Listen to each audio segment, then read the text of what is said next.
Welcome. Better Get Us Now podcast listeners. Episode 4 of 4. I am a little red. You know me by now, joined by my good friends and co-host, Decaf, and Chip. Want to start off the show with giving an acknowledgement to our viewers. We've had back-to-back episodes in our first month of being a quote-unquote podcast. Back-to-back 1,000 views on YouTube. Hopefully, in a year from now, we'll look back on that and laugh. Not really laughing right now, but I'm pretty happy about those numbers, man. Pretty happy about those numbers. Guys, I'm just gonna jump right into it, man. Some ridiculous things that I've heard across the sporting landscape, if you will. Not sure if you guys caught wind of this. I heard, or I guess you could say I learned. I acquired this knowledge over the week that Hubert Davis had Mike Malone at his practices throughout the year, whether he was inputting something into practice, was he watching from afar? I really don't know that much detail, but Hubert Davis was having Mike Malone at UNC practices throughout the entire year. An absolute UNC all-time fumble. What are your guys? What's you guys? Have you guys seen or heard anything about that? And if not, is that true? If not, loaded question. What's some ridiculous shit you've heard? It's got to be true. I heard it, so it's true. I'm looking it up now. Former NBA coach Michael Malone was welcomed by UNC coach Hubert Davis to observe team practices in Chapel Hill during the 2025-2026 season. Malone observed several practices. Get a good look at these guys. Chip, finish. Where I'm leaning in. He recounted a story where a frustrated Davis apologized to him immediately after kicking a can during a high-intensity practice. Wow. What's the C word? That cuck. Yeah, that's... Not that I know the word that well. I'll take my glasses off so you can see me. I just got a little bit brighter in here. That's a hell of a situation in Chapel Hill, man. A little dicey. I have this theory that not enough people get punched in the face anymore. Strong. This might be helping that theory out. If you're welcoming someone in the door and they take your job tomorrow, that's tough. Hubert didn't have his best player in the tournament. They booed him for the guy that was that's crazy in the guest bed. That's rough. That's crazy. That's tough. I'm like a Hubert Davis fan now. I feel bad for this guy. That's brutal, man. That's brutal. How would you feel if we got Mike Malone? Just all things aside. Well, I know Danny wouldn't let him in the building ahead of time to rifle his unmentionables. You think Dan Hurley's been punched in the face? How many times? Over under 5.5. More. Got to be more. Did he ask for it, or involuntary or voluntary? Could have been both. So, yes. I think you would think that more so of the Dan Hurley now rather than the Dan Hurley highlights you see where he's playing in Seton Hall. Am I wrong in thinking? I think I think one punch Dan locks back in. I think he's the type of guy that likes getting punched. Yeah. I think he's the type of guy you punch in the face and he smiles. He's ready to go. If you punch him in the face, he's the guy that's going to be like, you better knock me the fuck out because I'm going to get back up and I'm going to kill you. I think that might or might not be a direct Hurley quote. I think I heard Absolutely.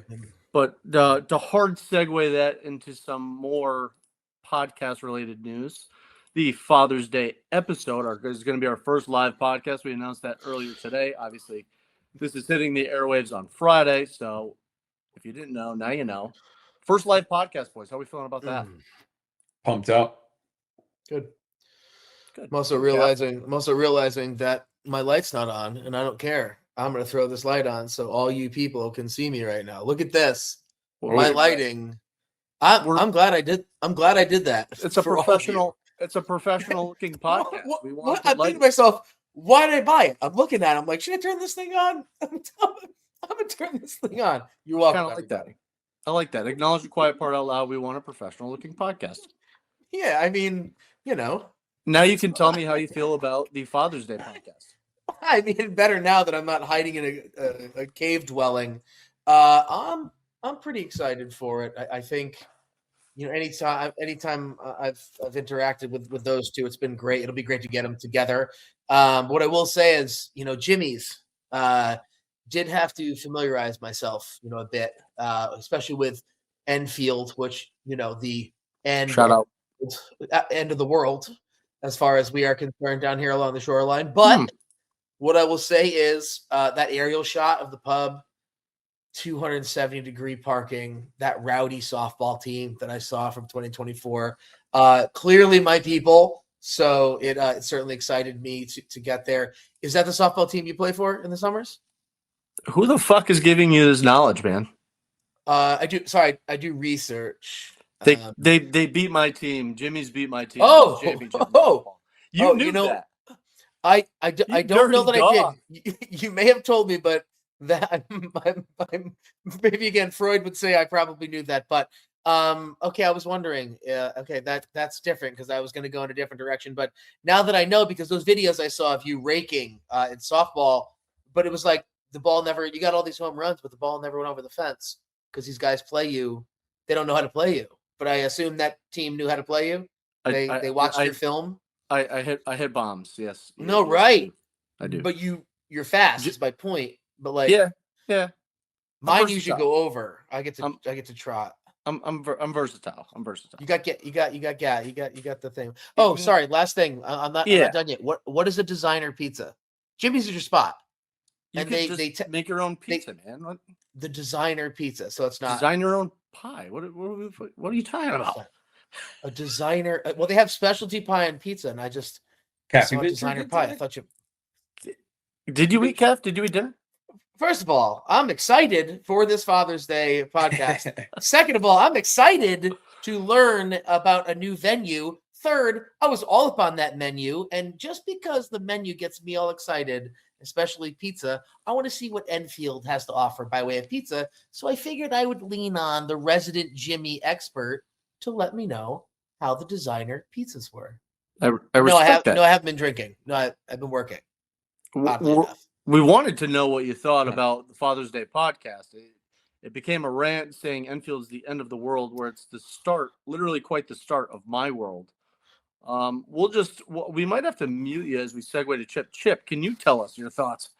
Kath, I loved it. Now it's okay, Chip. That's why you're everyone's favorite, and Henry's just Henry. So go ahead, Chippy. We got two studs coming. We got two studs in the limelights of their years, just enjoying life. We got Mr. Mullins, Silas Demery Sr. crushing. We're gonna have a good time. I think. I hope you call him Mr. Mullins. God, I hope you call him Mr. Mullins. Nice to meet you, Mr. Mullins. He's a good time, man. He's a good time. The Modellas will be on ice. I don't want to say that I know Josh drinks silver bullets, but he might be a silver bullet guy. So we're gonna find out. Open tab, throwing him back.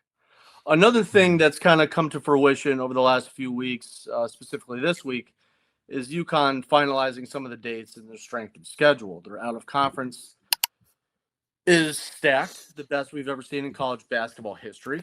You have 3 as of right now on paper. The far too early predictions. You have 3 top 5 games in Michigan, Duke, and Illinois. You have 2 top games with Arizona and Virginia. And you have a top 20 and a top 25 projected game, Kansas and Ohio State. Boys, my initial take is, can we, for crying out loud, can we get a game on a college campus anymore? And my second take is, this screams lack of confidence for the Big East Conference. I think Dan and everybody else knows we're going to lack those quad 1 wins. So we're stacking them up in the other conference. That's my take.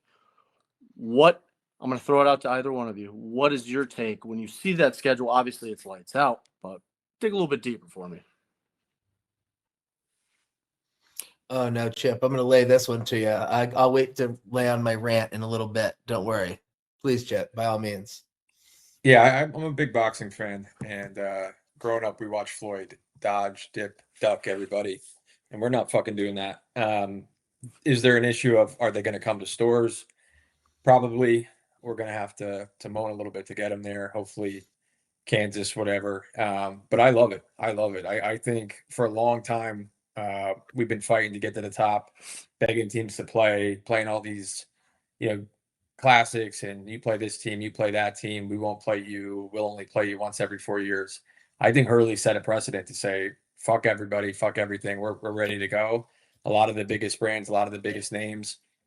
I do think we have to make up a little bit of revenue for paying all these guys that we have.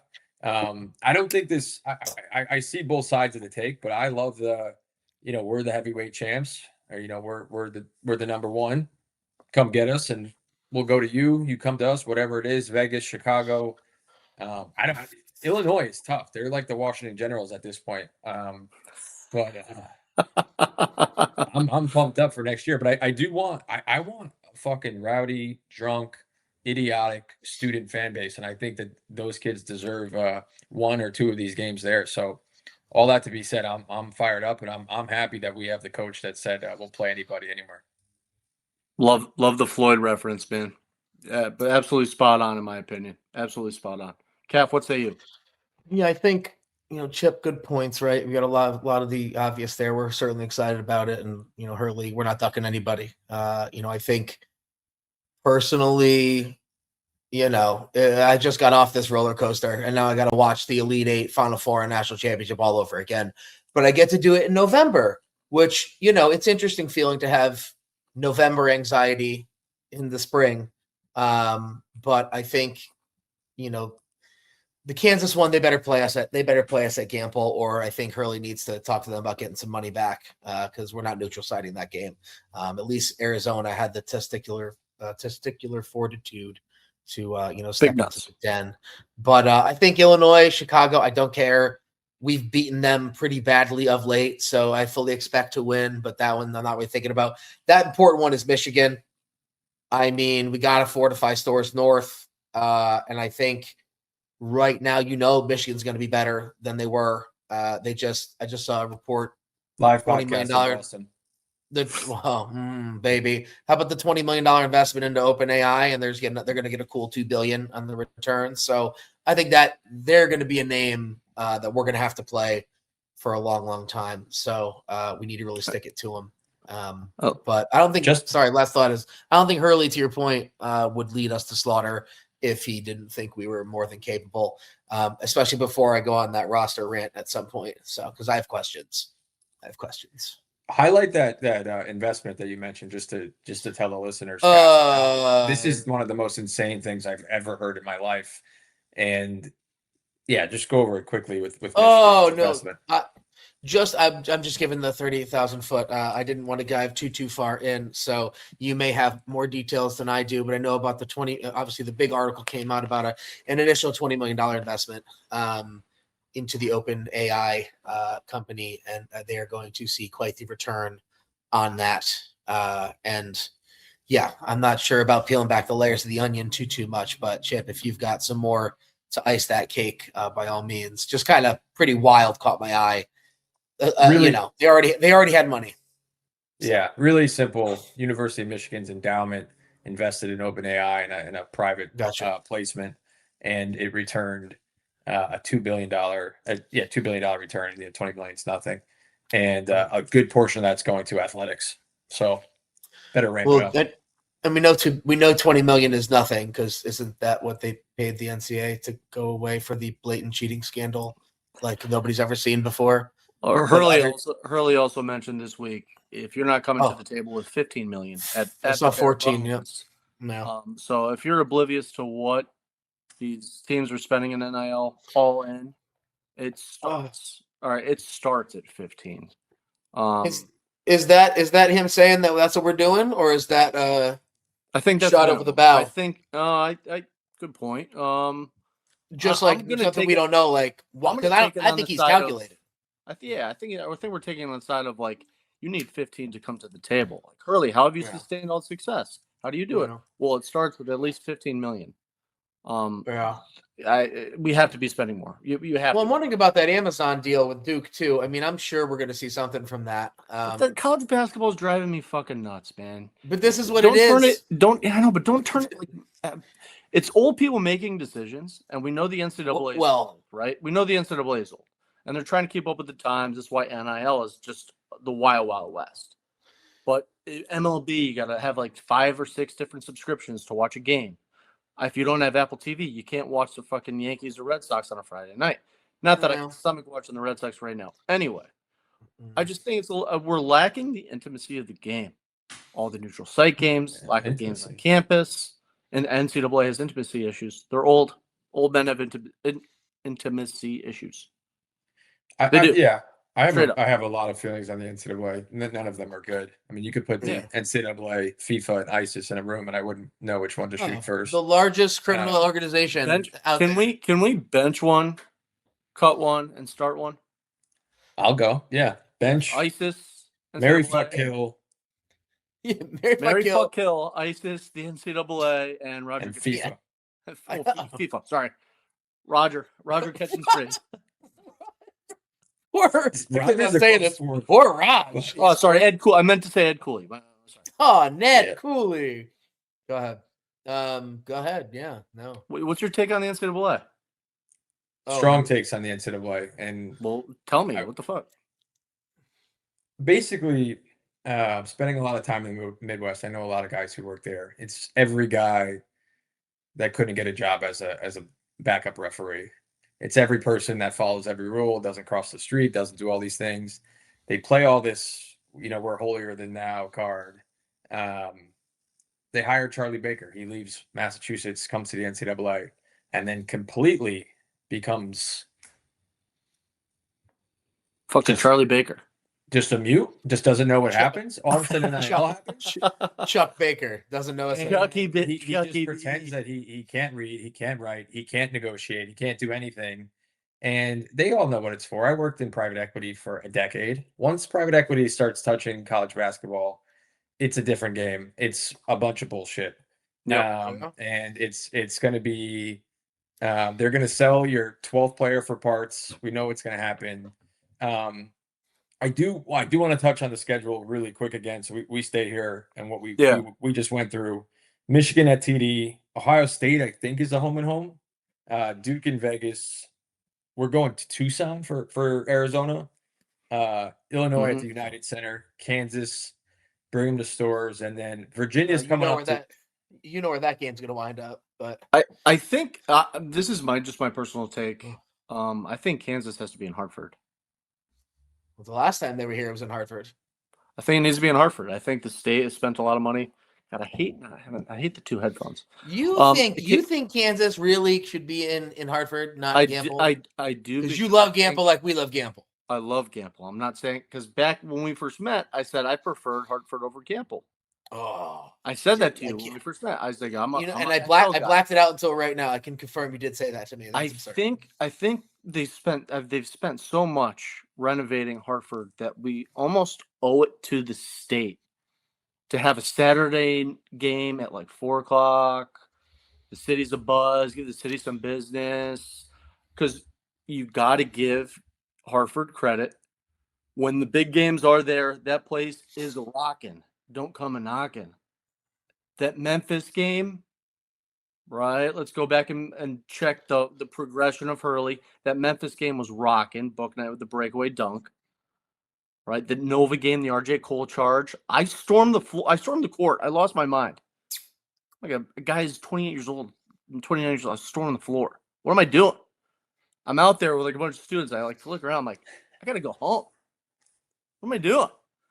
I just think Hartford and the St. John's game this past year, I think Hartford has an opportunity to be a really rocking venue for the right game. And I understand why people want to gamble. Don't get me wrong. I fucking love gamble. I love Ted's. I love The Graduate. I just want it to be electric, man. I want to get fired up. I want to go in there with war paint. Come on. We're going with war paint regardless, but Calf, give me your opposing view here. They should never play at XL again. The renovations is a sports book. It's a sports book. That's what the renovations were. And then they stuck gray paint in the ceiling. And everybody no, for real. I've been there. I've been through the evolution. And it's just like, it's a fucking cocktail party under the bleachers now. Let's call it what it is. Because I sit in that section. Red, you sat with me. There's nobody there. And it's just, and then the kids are, never mind. I adore the kids. They should be shipped. Having to ship the kids is an added layer. And sometimes they don't show up. And I can't always blame them for that. That's not really my problem. But the university clearly should maybe do better with that. I don't know the inner workings. But if these kids, if we're number one in the country and we can't get kids here, never mind the outlier that Georgetown campus. And also, lastly, that's not going to be a fucking Friday night. It ain't going to be a Saturday. It's going to be a Wednesday at 6 p.m. that nobody can get to because, well, please, when it comes to scheduling, the university is tone deaf, and I do not care. They are, and Kansas should be at Gamble. If we have to go to Fog, they should have to come to us. Let's play them in the Fieldhouse. Let's play them in Greer. Now, what do we know the date of that game? Off the top of my head, I don't know. Well, why are they being so secretive? It's going to be Christmas. Is my wonder. Is it going to be Christmas break? Which is, thank you. But I'm saying, I know what you're saying. XL absolutely can get pumping, but I know Chip knows. I want them coming in that one lane. I want them coming in that one lane highway. I want them feeling at home because it's in the middle of Lawrence, Connecticut. I want them coming right in, and I want to give it to them. So, but XL, man. One thing I'm worried about with the out of conference is this is essentially a brand new basketball team. There's been a lot of additions, a lot of subtractions, some very big subtractions. We've had the anchor for the last handful of years in Alex Caravan. We've had the big man in the middle for 2 years. We've watched his progression from sixth man to starter to elite tournament run. We don't have Solo.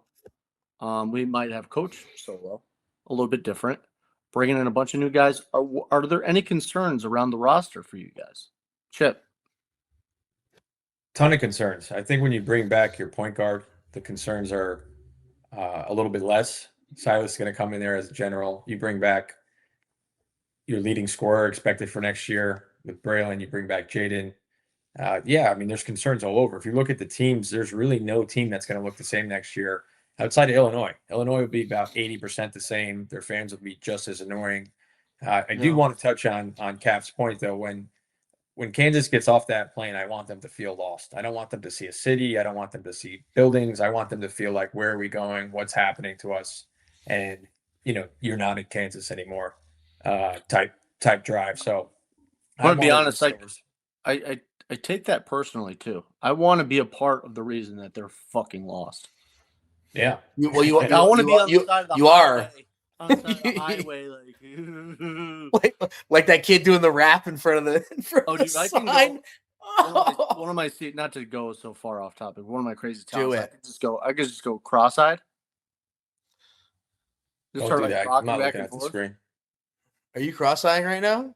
If you catch Bill Self before a game looking like that, he might. That's a cross-eyed, bud. Much longer. Might give me the Floyd Mayweather.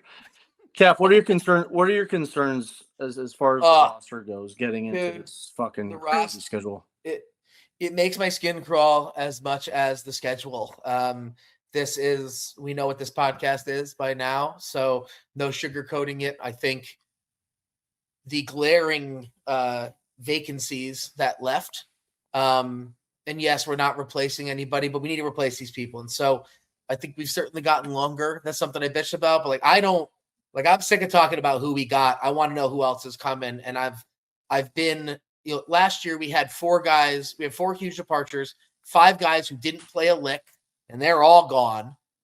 You know what I'm saying? And so we had a few guys who played a little. And so it's just, there's so many conversations floating around the multiverse right now. Mikey, our buddy Mikey, reminded me that didn't Liam decommitted in the spring from Indiana, and then a month and change later came with us. So, he reminded me that current schools got plenty of time to fuck shit up. So that somebody may become available. There's a few names out there, but then I think to myself, I don't think it's going to be freshmen that's coming in here. So I don't like it. But then the Jacksonville State kid, he looks very talented. He looks like a piece. But I didn't see anybody reporting that. And so my thoughts. Welcome to the basketball capital of the world. This isn't a fucking Wonka golden ticket. You better get to work like the rest of them. So, and if the fan base shared that same sentiment, I think we would be in a really, really good spot. And for me, I hope there's more of a fire from the fan base going into this year, knowing how our season ended. Carry that with us, carry that burn, carry that fire. But all valid points, and I think the fans will show. This is easy, and I am very critical. We're not even getting there yet of the fans, but they've, aside from that Georgetown game that was a little off for everybody, I think the fans have done really well. I think they've certainly shown out, and I am not worried about them. It's just, I guess it's the first time since we've been doing this that I got some questions about what's going on, but it just kind of sucks that we have to wait to find out, and we're not going to learn until November. For go ahead, Chip. What I want to go to the schedule and just what game excites you guys the most outside of the Las Vegas? I don't even know what to call the spectacle that's going to be the Duke game hosted by Disney. What game is most exciting to you guys out of the? For me, it's 6. For me, it's Michigan.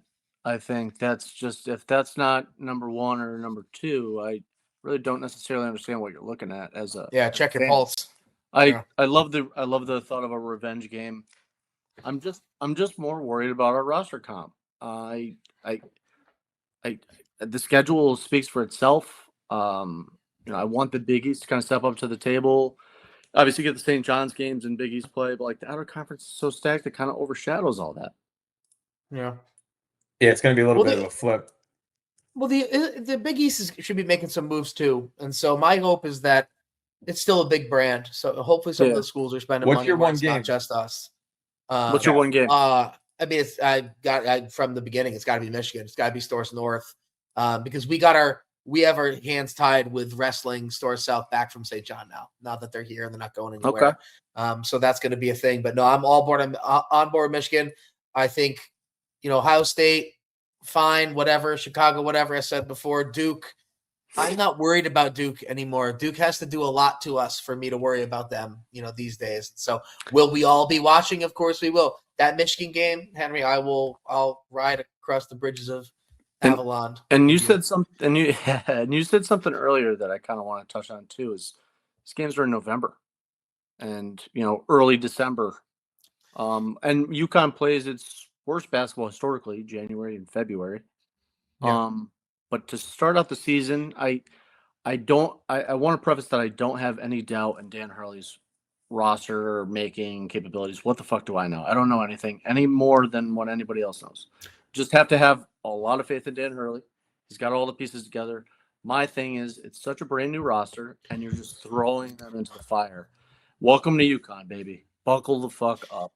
That's the beast that we're in now. And it is. It's the machine.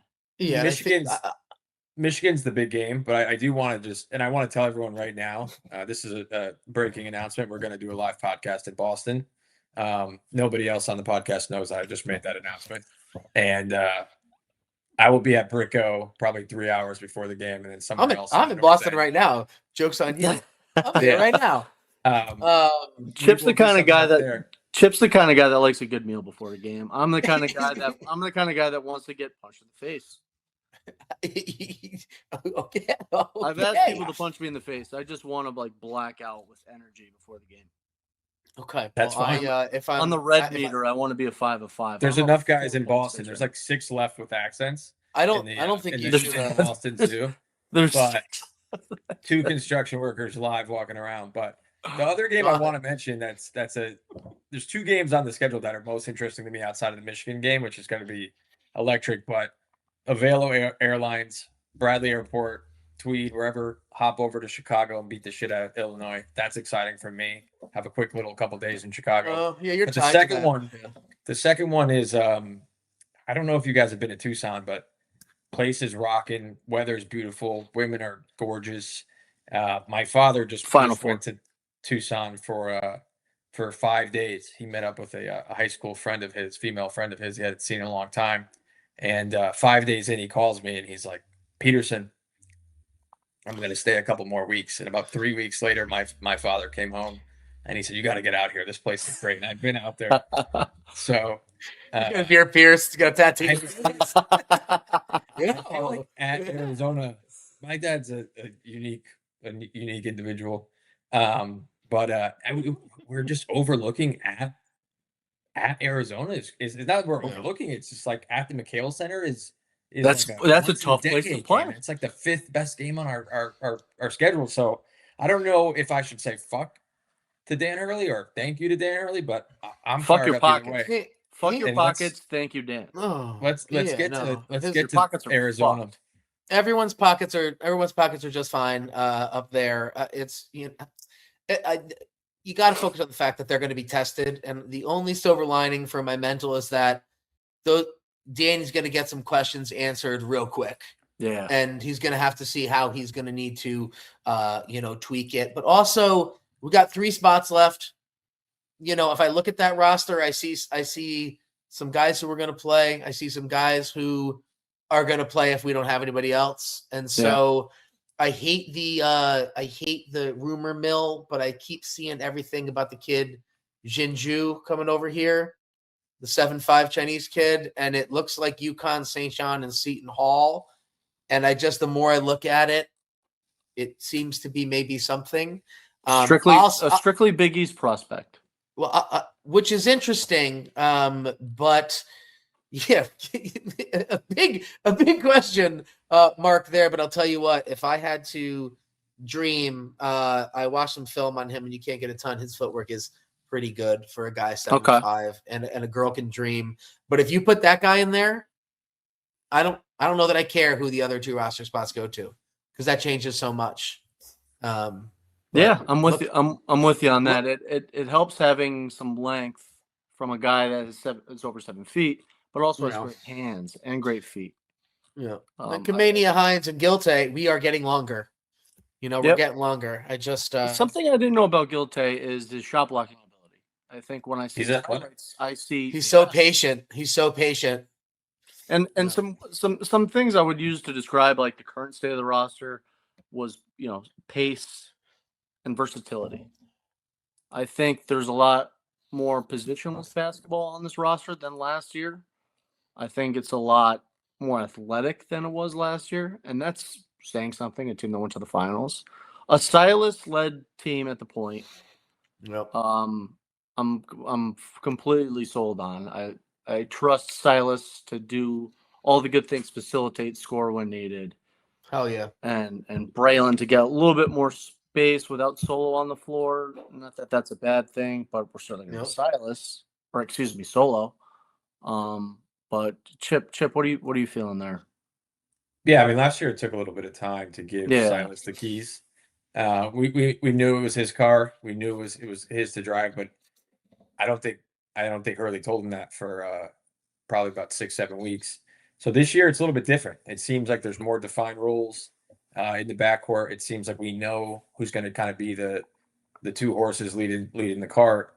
And with that, a lot of great expectations, whatever that Spider-Man quote is. But we're going to need 30+ points a game out of Braylon and Silas every game, or we're going to have trouble. So this is a little bit more of our 2011, 2014 teams where we've got 1 or 2 guys that every single game you got to show up, or the Huskies are going to have problems. And I think the other guys will figure out from them. But that was a great Spider-Man quote. Yeah, with great power comes great power comes great responsibility.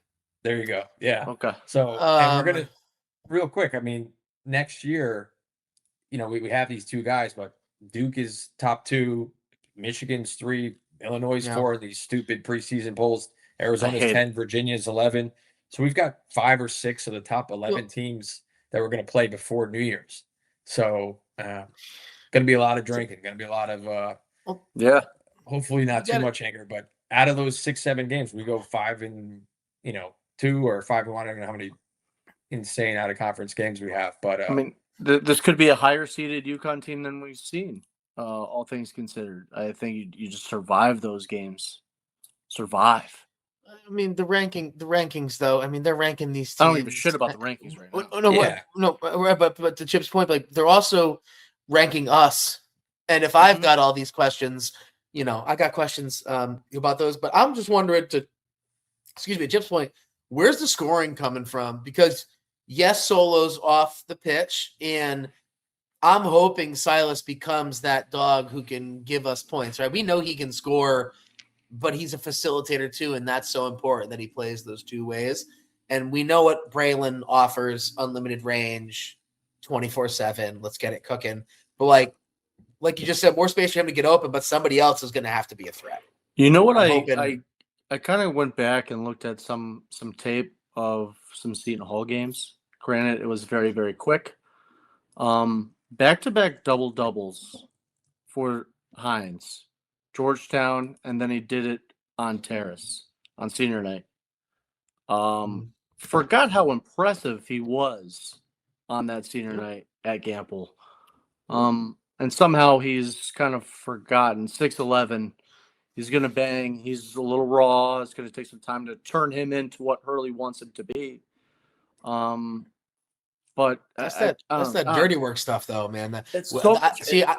I think about that too, but am I that spoiled that I expect him to come in and do that? Like I look at him and I know his role, and we have an extra year to develop him. And Terrace will be the first one to, I'm sure, tell you that Terrace wasn't Terrace when he showed up here, that he is now, obviously. And so we get extra years, with this guy. But I expect, when I say that, where's the other scoring come from? I expect that from the big man. I'm hoping, man. And also, if let's say UConn doesn't do so hot, right? World's on fire. UConn doesn't do hot in the out of conference. Oh, we're going to the tournament. Good news, the tournament expanded. Yeah. 14 teams, I think they just now the entire SEC will be able to get in. The entire conference. Bruce Pearl's, roster gifted son to get in the NCAA tournament. I can't stand that. I will caveat and say Gino brought up a really good point. Good. If you win the regular season outright for the conference, you should get a bid. You should get a bid. Sure. How does that change the dynamic of the conference tournaments then? I think there's no point in winning the regular season. Yeah, I guess it doesn't matter, because if you win the regular season, your record, you're going anyway. So I guess it doesn't matter. I think it makes that game a little bit more exciting. That's another primetime game opportunity. Come on. Yeah. Gino's prime marketer, but the other conferences, the other conferences don't value the tournament like we do. They don't get to play at Madison Square Garden. They don't get the electric all-day tournament. ACC used to be pretty good in Greensboro, and the SEC tournament in Nashville is fun, but we're the cream of the crop there. So they put a lot of weight on the regular season. And then you've seen college basketball. You've seen the NCAA, spelled ISIS. You've seen them put a lot more weight on regular season. So these teams winning tournament their tournament championships, and they barely move up a seat. So adds another level of excitement. Yeah, I actually do like that. I hadn't heard that he said that. But I do like that. I thought he was in witness protection still since the Dawn Staley incident, but I'm glad he's come out. What did you guys make of that apology? I think that was corny. I love Gino. He's the king. He can do whatever he wants. Yeah. If I ever, God, can we just have some beef? All right, you guys hug before the game and you're barking at each other. Yeah, but everybody's acting like Dawn fucking Staley is this. The last year, and of all people, is Portnoy to point it out. She went off the rails last year over some tricky shit. And at least Gino, it's Gino. And I don't know, man. I understand, Gino, but also, I'm going to be too spicy. Gino, I think about where Gino coaches. And I think that character is perfect for kind of who he is and where he is and what he does. But the guy's earned it. But he apologized. Get over it, Dawn. Dawn is the I think a lot of us. I'm not a Dawn hater. I am. I don't care. I just want rivalries. That's a good point. Sports. I want rivalries. I want. The last time they met, they were fucking going at it. Gino's also. Gino buried Pat Summitt, so I'm bad for the game. Take it easy. I want to take a step back. Well, I guess. Take it easy. That's not how I meant it, but there's a double entendre. Pat's wild. Pat's a legend. I'm not taking anything away, but that was a huge rivalry because Gino went down there and stepped on toes. And then now Gino, I guess my segue is to, that's probably why he's pretty testy, because clearly Dawn is there's a changing of the guard, imminent. But I think Gino, I think that is going to maybe, if that rivalry continues, maybe it'll keep Gino around a little bit longer. Basketball and sports in general need more rivalries. I'm a diehard Sox fan. Sox and Yankees are dead. I am a diehard Redskins fan or Commanders. If you're PC, I got you covered. That's the team name. Our rivals are the Cowboys. What have we done to one another, over the course of my 36 years of existence? Not a whole lot. So that rivalry's from the 70s. It's dead. I mean, people need to start punching people in the face. They need to start stepping on more toes and a little bit less of the apologies. I think that plays over a lot better. And there's a hell of a lot more to talk about than if you just kind of give a written novel essay for an apology and saying you're not growing the game. It was 30 seconds, a blip in time. But that you could build off of, and freaking you could market the hell out of it for a big time game the following year. Guys, closing thoughts. Huskies, big time schedule, tournament expansion, roster strength, getting the depth pieces. Father's Day episode. Father's Day episode. Cap's got Robert Saleh shirt on. Mohammed Salah. Father's Day episode is just give me the date. It's the week before Father's June Day. 14th. June 14th, Sunday. So Jimmy's has a big benefit golf tournament that will be on a Saturday. The following day, they will be hosting us for a 1:00 podcast at Jimmy's. One thing I do want to throw in there, at the door, we'll be asking for a minimum $10 donation. If you'd like to donate, we're not going to force you to donate. We are going, since it's Father's Day, I was going to say a benefit, a charity that is close to my beliefs and my values as a veteran is Golden Star Families. We'll be asking for a small donation that will help go to Golden Star Families. Now, what that is families that have lost a lead parent, whether a father or a mother, sometimes God forbid both. Just kind of money that goes towards those families. I worked with the Gold Star at NBC. She was a fantastic girl. Her father unfortunately died and following the World Trade Centers in Afghanistan. But I mean, it's just a wonderful. The World Trade Centers in Afghanistan? Sorry, I associate. Oh, that's fucked. What? Her father died in Afghanistan. Jesus. Great cause. Great cause. I haven't been to Kabul lately, but I don't think they have. Well, nobody listens to the podcast this far anyway, so. I can't wait till we're talking. It's just like, guys, closing thoughts, Closing thoughts. Shelton, Connecticut's favorite podcast. We've had a massive summer. We've gotten guys back. We've gotten new guys. We're playing Michigan, Ohio State, Duke, Zona, Illinois, Space Jam, the Monstars. We're playing everybody. The team's coming together. We've got a couple more spots. And in about a month, we're going to have our first live pod with the Silas Demery Sr. and Mr. Mullins at Jimmy's Pub in Enfield. And I'm fired up. I mean, it's been the most cinematic summer I've ever remembered for UConn basketball, and it's been just hit after hit. So, just absolutely insane couple weeks, and we're fired up to keep it going. We're going to keep the hits coming, baby. Calf? Yeah. No, I think the marquee matchups, obviously, everybody's looking forward to it, even if it gives me anxiety. The revenge game, we're looking forward to that. But that Father's Day episode is going to be pretty special again. It's nice to get those boys in the room together. And we've been doing this virtually a lot, so it'll be good to get together with everybody and invite all of you down to, come ask us some questions. Yeah, one other thing. Come heckle us. Please, I'm here for it. Send us some questions, too. So let us know what you guys want us to ask Mr. Mullins and Mr. Demery. We've got some stuff put together. It's going to be a good time. It's going to be fun, but let us know what you want to hear, and we'd love to ask them. And I'm speaking on behalf of you guys. I have no idea if you fucking want to listen to anybody else, but let's do it. I don't know, man. We're going to use our own discretion. All right, boys, we appreciate it. Episode 4 in the books. You know the drill. Better get us now.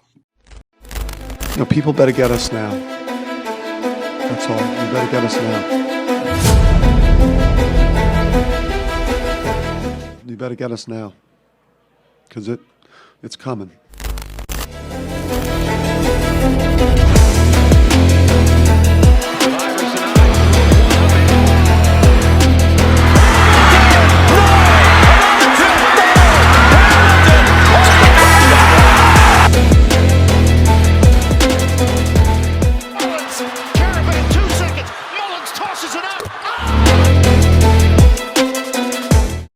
Welcome to the Better